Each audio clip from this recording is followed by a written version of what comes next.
build into it terms of note that make sense, collateral agreements that make sense, things that are entrepreneurial that benefit me and the beneficiary, right?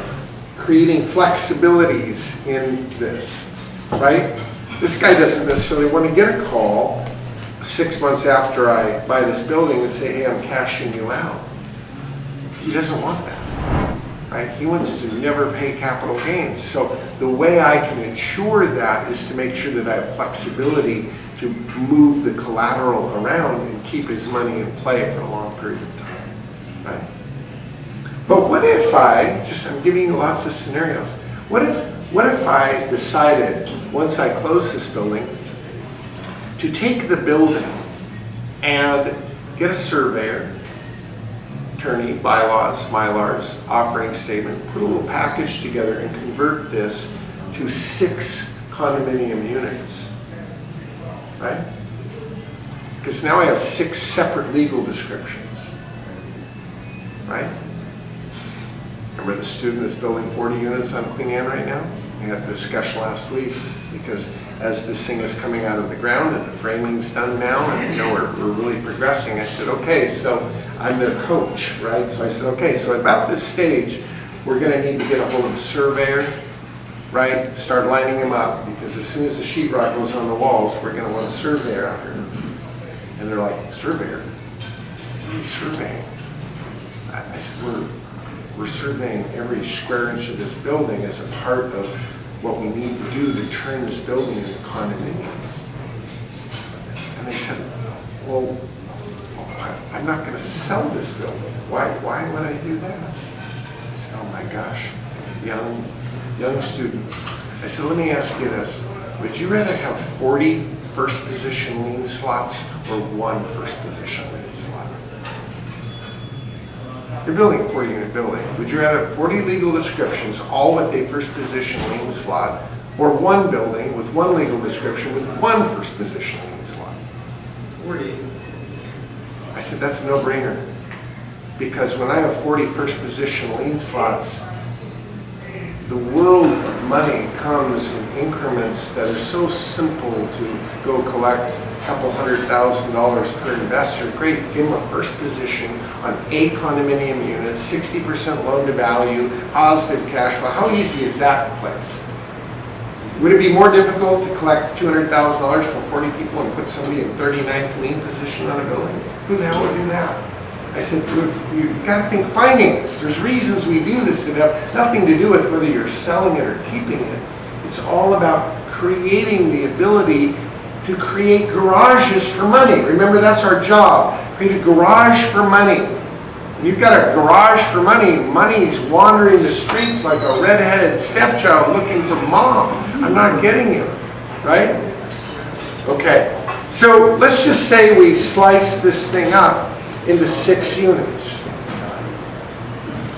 Now I can take the note and I could take the note. Like, let's say I don't own any other property and I just want to move the collateral of the note within the building I just sliced up. So there's 6 units now, right? So I could take $1,000,001, divide it by 6, and I could create 6 notes for 183 and change, couldn't I? Now I've got 6 notes for 183 and change on 6 separate legal descriptions, okay? Each one of these notes carries all the terms of the mothership note. In other words, the interest rate, the term, the everything comes to the smaller notes that was on the mothership note, right? May I have a Corona? Corona. Yes, please, thank you. But now let's say I sit down with tenants and I say to the tenants, hey listen, would you like to own this unit for less than you're currently paying in rent? And they go, well, that's a trick question, isn't it? No. All you need is 5% down and I'll sell you this unit for a price that is less than you're currently paying in rent. When you factor the interest write-off that you're getting by ownership that you're not getting by, I'll show them it's actually cheaper for you to own this than to rent it from me. And you reverse engineer it and that price comes out to about $320,000. is what they can pay for this unit, which, hey, at less than 300 bucks a foot, that's a deal in Seattle for a condominium, right? So there's 320,000, I'm gonna get 5% down. They now owe me $304,000. I'm gonna charge them 6.99999% right here on the amount they owe me, and they're gonna pay me $17.73 a month. That's what's coming into me. Now, of course, I'm obligated to pay $183 and change at 3.5% interest, and my outgoing commitment is at $534. The difference between those two is $1,200 bucks a month times 6 units. So I've sold the building. I got $7,400 coming in a month.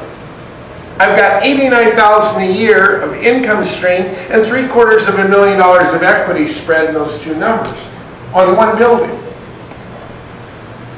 Where am I making my money? Well, making a little bit on equity spread for sure, about $120 a unit. But $89,000 a year over the next 25 years is way more than I'm making in equity spread, because that's all margin, right? Banks make money in 4 ways, and let's just recap, right? It's so simple, right? Margin, the difference between their cost of funds and what they lend you the money at. Here's my cost of funds. This is the Bank of Greg. I started the Bank of Greg with $1.1 million. My cost of funds is 3.5%, right? And I'm lending out that $1.1 million plus more at 7%.